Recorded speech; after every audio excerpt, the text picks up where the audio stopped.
Assalamualaikum anak-anak.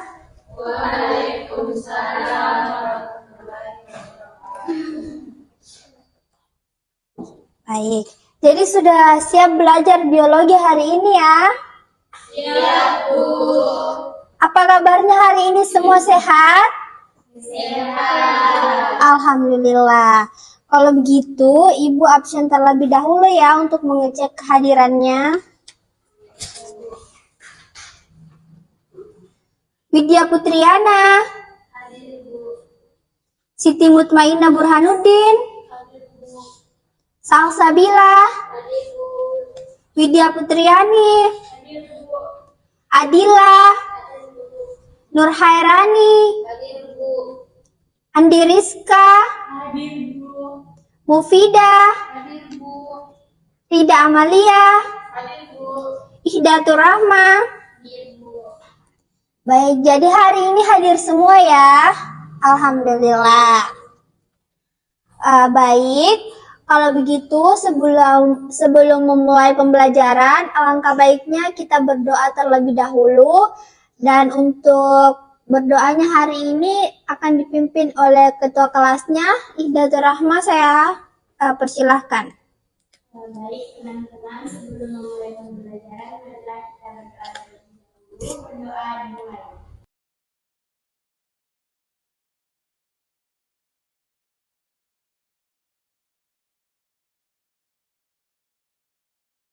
Berdoa selesai. Baik, alhamdulillah. Jadi sudah selesai berdoa ya. Semoga hari ini kita diberikan kelancaran untuk melakukan pembelajaran. Baik anak-anak, kalau begitu silahkan dipersiapkan terlebih dahulu alat tulisnya yang akan dibutuhkan, mulai dari bukunya dan sebagainya.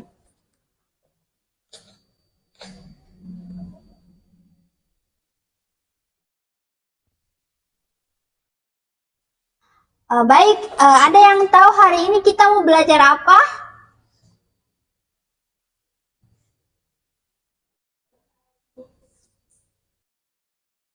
Sistem pencernaan, Bu. Ya, baik. Jadi hari ini kita akan belajar mengenai sistem pencernaan.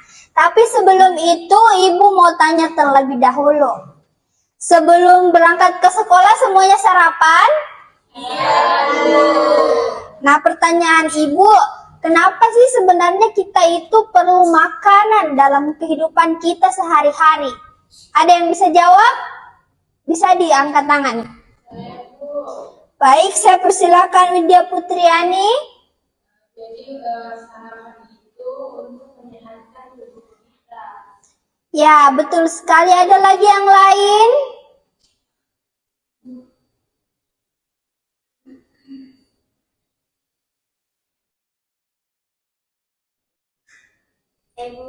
Ya, silahkan. sebagai sumber energi tubuh.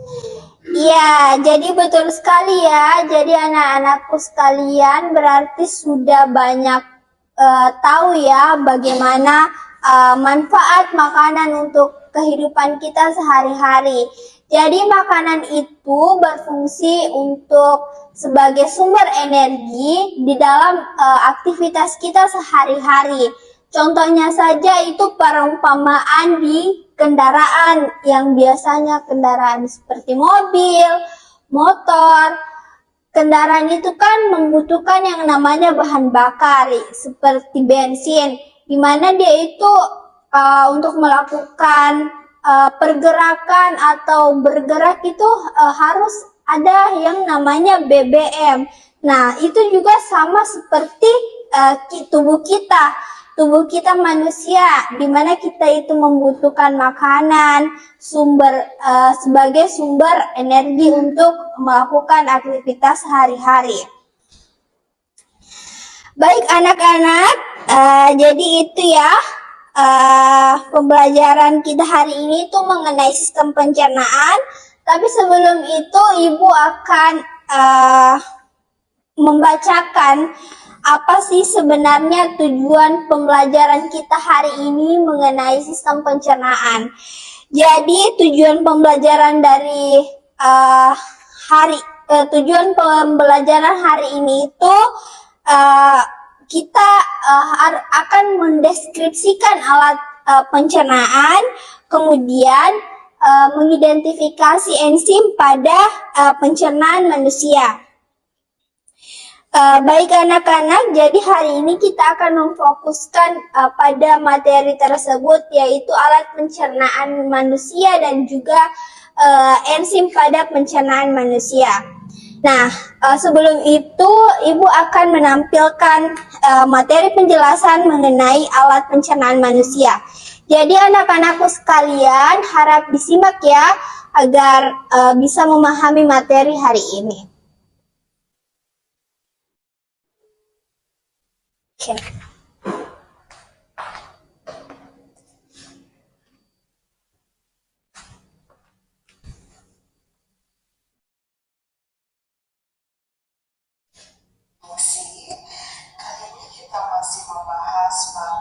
Ya, diperhatikan ya anak-anak.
Kemudian di usus besar akan terdapat rektum dan anus sebagai muara proses nifikasi.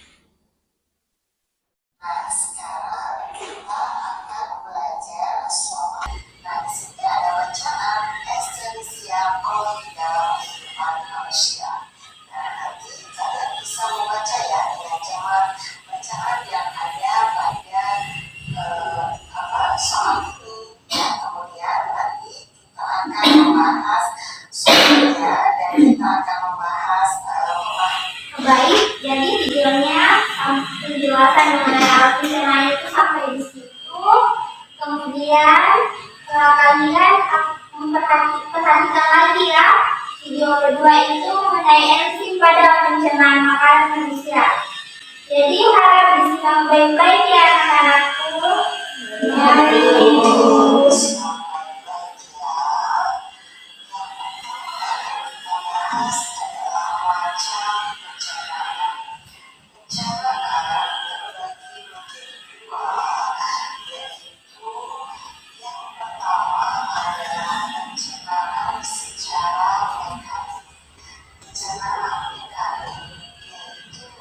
harus makanan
Jadi semuanya sudah paham ya melalui video tadi? Kalau begitu, nah sekarang Ibu ada game di mana tujuan dari game yang Ibu buat ini untuk memperdalam pemahaman kalian mengenai alat pencernaan pada manusia, bagaimana fungsinya dan juga bagaimana enzim pencernaan pada manusia itu. Jadi di sini Ibu akan memberikan game namanya itu role play. Nah, Ibu akan membagikan naskah di mana kalian ini akan memberikan sebuah peran pada masing-masing organ pencernaan pada manusia. Ada yang berperan sebagai mulut, ada yang berperan sebagai makanan, lambung dan sebagainya. Jadi saya mungkin mau mempersilakan kepada anak-anak sekalian untuk bisa maju ke depan. Jadi kita akan mempraktekkan sebagai lambung, sebagai mulut dan sebagainya.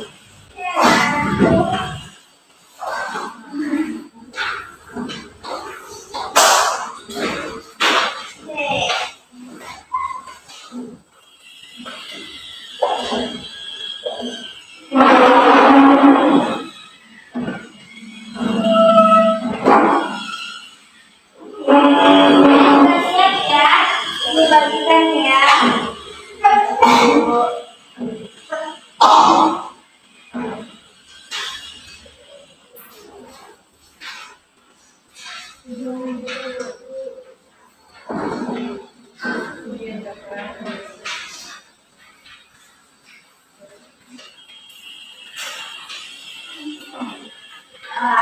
Baik anak-anak, jadi semuanya sudah ada ya perannya masing-masing.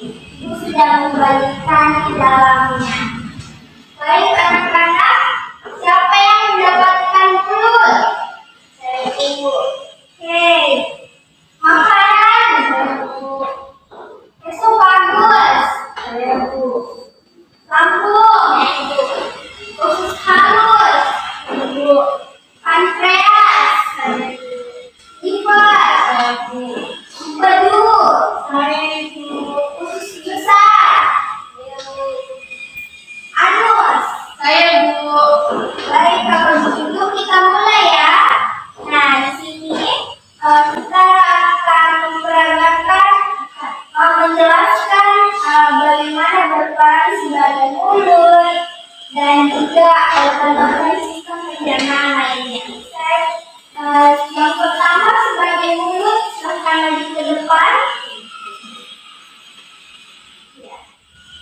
Silahkan.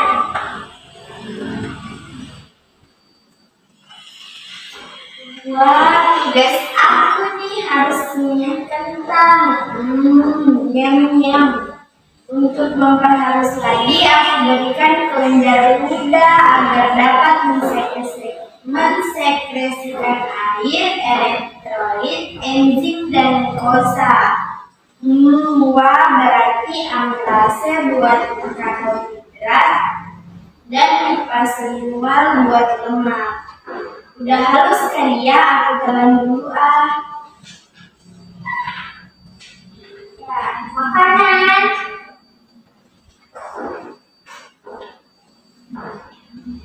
Wah, aku masuk ke dalam terowongan esofagus. Wah, harus hati-hati nih, karena di sini ada sphincter esofagus yang membuka menutup untuk memilih jalur saluran pernafasan atau saluran pencernaan. Ya, esofagus. Hahaha, aku akan berubah menjadi bolus. Selanjutnya lambung.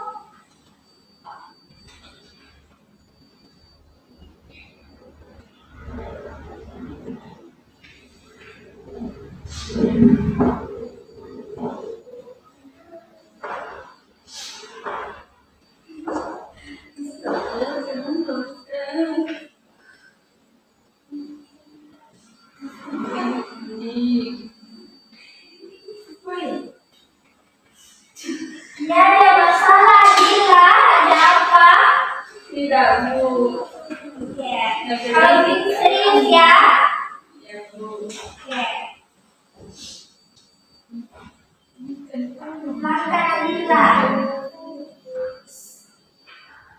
Mie kentang baru makan 2 jam yang lalu, udah makan lagi aja. Kasihan bagian antrumku yang harus menggerus makanan dan mencampur dengan cairan lambung padahal belum terlalu halus. Tenang aja, aku masih punya sphincter pylori yang dapat mencegahmu untuk kembali lagi kepadaku setelah kamu masuk ke usus halus.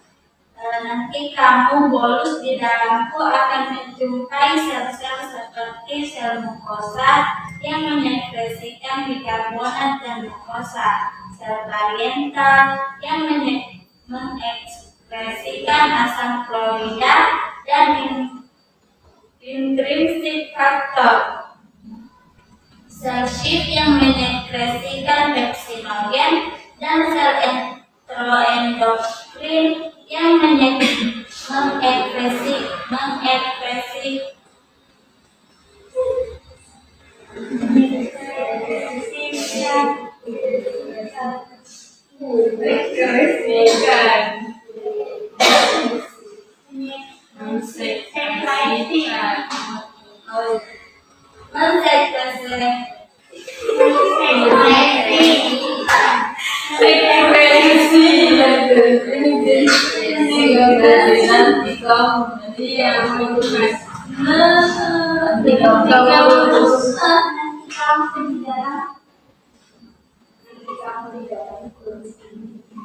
Nanti kamu di dalamku akan menjumpai sel-sel seperti sel mukosa yang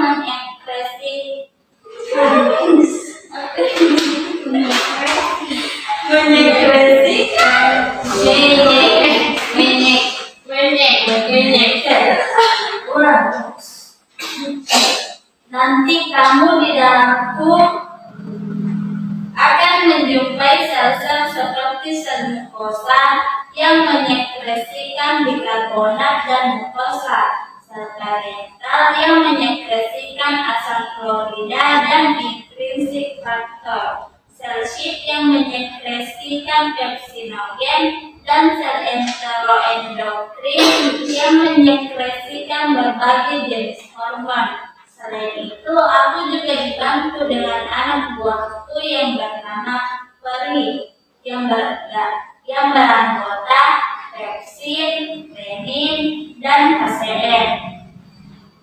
Wait ya, aku jelasin dulu. Di dalamku ada amilase yang terbawa dari saliva mulut.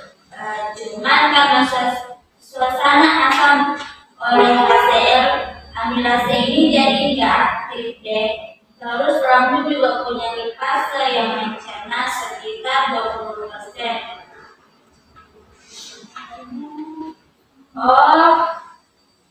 Setelah ini kamu aku diubah jadi ya, dan kamu akan memasuki perjalanan yang lebih rumit dan berkelok-kelok. Halus.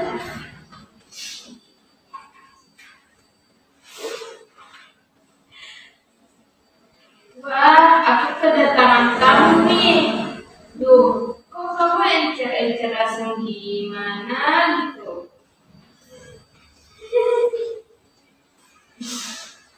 Gini ya, karena kamu datang dari Lampung, maka kamu itu akan bersifat asam. Jadi di sini aku akan mengubahmu menjadi suasana yang lebih basah.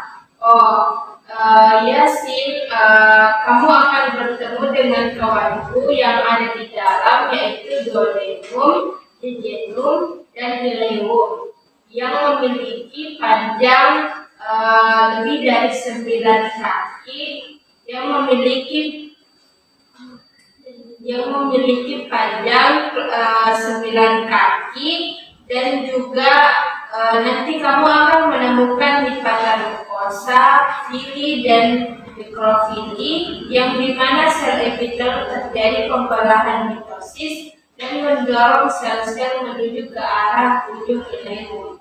Pada akhirnya sel-sel yang telah terdorong ini akan terbuang dari lumen saluran pencernaan dan terekspresi lewat feses.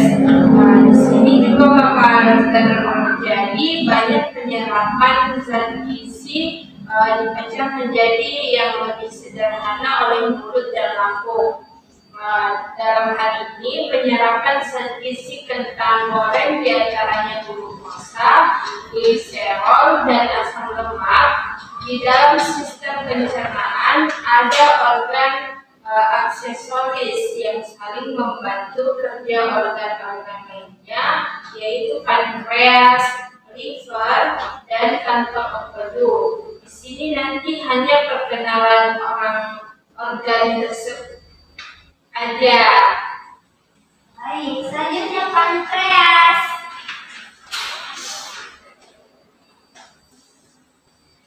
Aku ada di balik lengkung besar lambung. Aku terdiri dari dua sel aktif, yaitu sel endokrin dan sel eksokrin. Di dalam sel endokrin terbagi sel alfa, beta, dan delta yang berperan dalam produksi dan sekresi hormon. Sedangkan pada sel eksokrin berperan memproduksi cairan pankreas yang terdiri dari bikarbonat, elektrolit, dan enzim pankreas yang larut air. Lalu enzim yang disekresikan oleh pankreas berperan pada sebagian besar pencernaan karbohidrat, protein, dan lemak yang selanjutnya akan diserap ke dalam enterosit. Selanjutnya liver. Selanjutnya, liver tersusun atas lembaran hepatosit yang mengelilingi pembuluh tengah. Selain itu juga ada pembuluh portal yang mengangkut darah kaya gizi dari saluran pencernaan dan dari pankreas ke dalam tubuh. Selanjutnya empedu. Nah, sekarang di dalamku kantong empedu akan mengubah warna makanan dan juga dapat berperan dalam emulsi lemak dan membantu dalam penyerapan lemak dengan cara membentuk muskelus. Selanjutnya usus besar.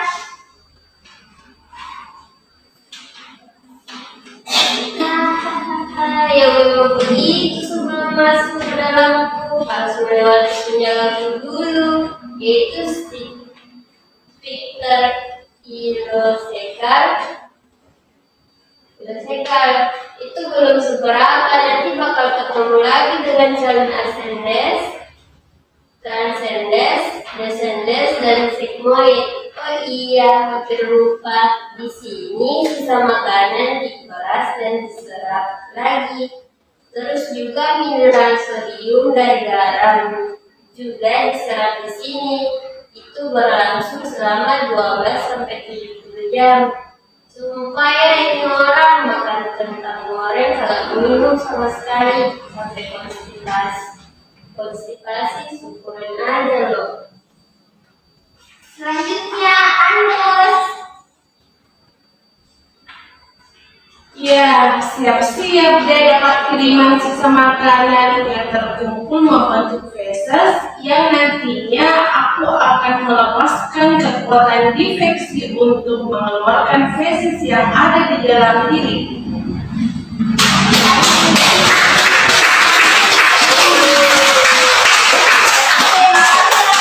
Silakan duduk tempatnya masing-masing.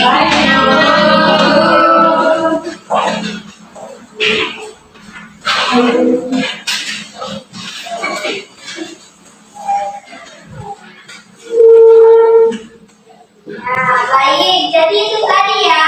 Tadi kita menampilkan materi video berupa bagaimana alat pencernaan pada manusia, bagaimana enzim pada pencernaan manusia, dan juga kita sudah melakukan kegiatan role play di mana kita melakukan peran sebagai organ-organ pada sistem pencernaan itu sendiri dan bagaimana fungsinya di dalam tubuh kita. Nah, kalau begitu Ibu akan bertanya, apakah semuanya sudah paham? Nah, kalau begitu, kalau sudah paham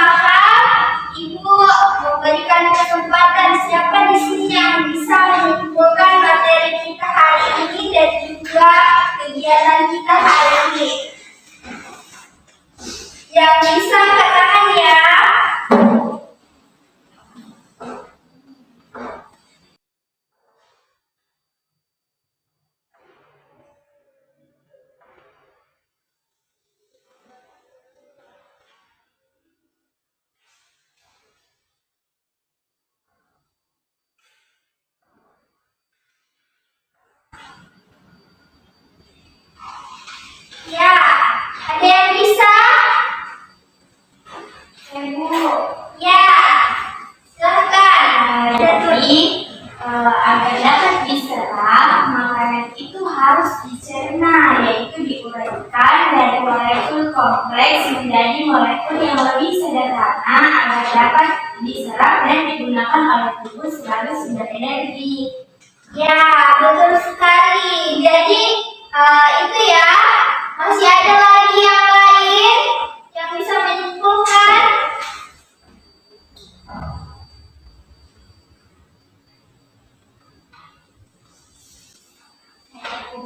Ya, silakan, Nadila.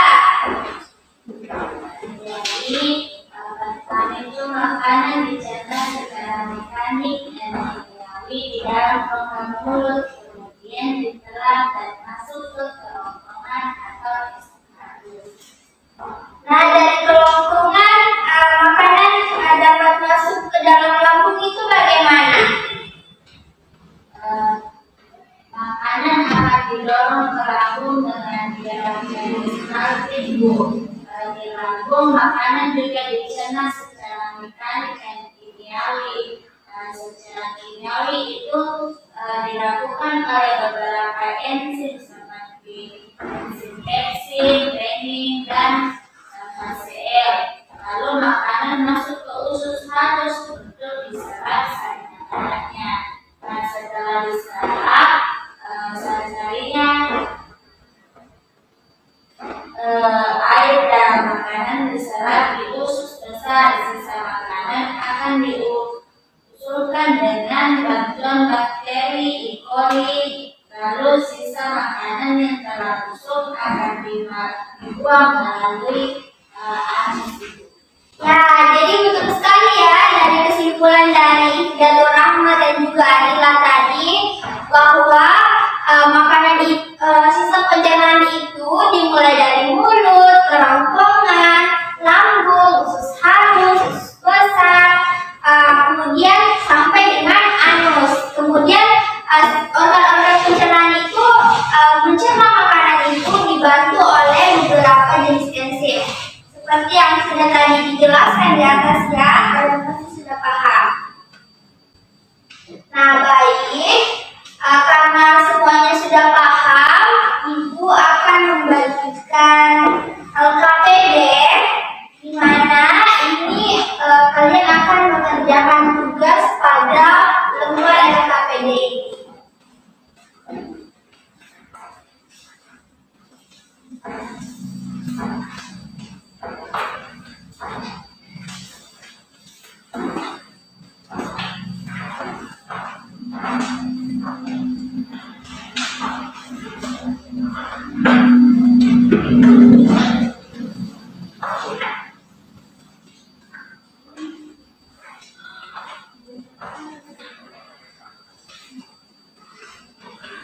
Ya, jadi di lembar LKPD itu Ibu akan memberikan tugas individu di mana di LKPD kalian itu diminta untuk mengisi tabel. Kalian perhatikan di situ diminta untuk mengisi tabel, kemudian di mana isiannya itu adalah organ-organ pencernaan pada manusia serta prosesnya yang terjadi di dalam tubuh kita. Nah, kalian akan mencocokkan ya bagaimana organ-organ pencernaan pada manusia serta bagaimana fungsinya. Nah, selain itu, Ibu juga akan memberikan tugas kelompok. Nah, tugas kelompoknya ini adalah mengenai materi pembelajaran yang akan kita pelajari pekan depan. Pekan depan itu kita akan mempelajari mengenai zat-zat makanan. Jadi, Ibu akan membentuk beberapa kelompok menjadi 4 kelompok. Nah, kalian begini saja. Mufida dengan Rizka, Salsa dengan Khairani, Adila dengan Widya, Inna Mutmainna Burhanuddin dengan Hidatul, kemudian Widya gabung saja dengan kelompok 4 dan Rida bergabung saja dengan kelompok 1. Baik, Bu. Baik, pekan depan itu kelompok 1 Ibu bagikan ya. Dengar baik-baik. Kelompok 1 itu akan membuat sebuah makalah mengenai materi karbohidrat. Kemudian kelompok 2 itu akan membuat makalah mengenai protein. Kelompok 3 membuat makalah mengenai lemak. Dan juga kelompok 5 mengenai mineral. Jadi kelompok 4, ya maaf. Jadi kalian semua pekan depan sudah mempersiapkan ya materi yang akan dipelajari pada pekan selanjutnya, dan juga tugas-tugasnya itu yang LKPD juga dikumpulkan pekan depan ya. Jadi kalian kerjakan dan cermati pembelajaran kita. Baik anak-anakku sekalian, mungkin sampai situ saja pembelajaran kita hari ini. Terima kasih untuk waktunya hari ini. Semoga kalian semua tetap sehat terus. Kalian pembelajaran hari ini itu bisa masuk di dalam otaknya kalian. Kemudian bisa dijadikan sebagai pembelajaran dalam kehidupan sehari-hari kita yang agar bisa bermanfaat. Baik anak-anakku sekalian, cukup sekian pertemuan kita hari ini. Tetap semangat menjalani hari-harinya ya. Sehat terus. Oke, baik. Ibu akhiri dengan ucapan Assalamualaikum warahmatullahi wabarakatuh.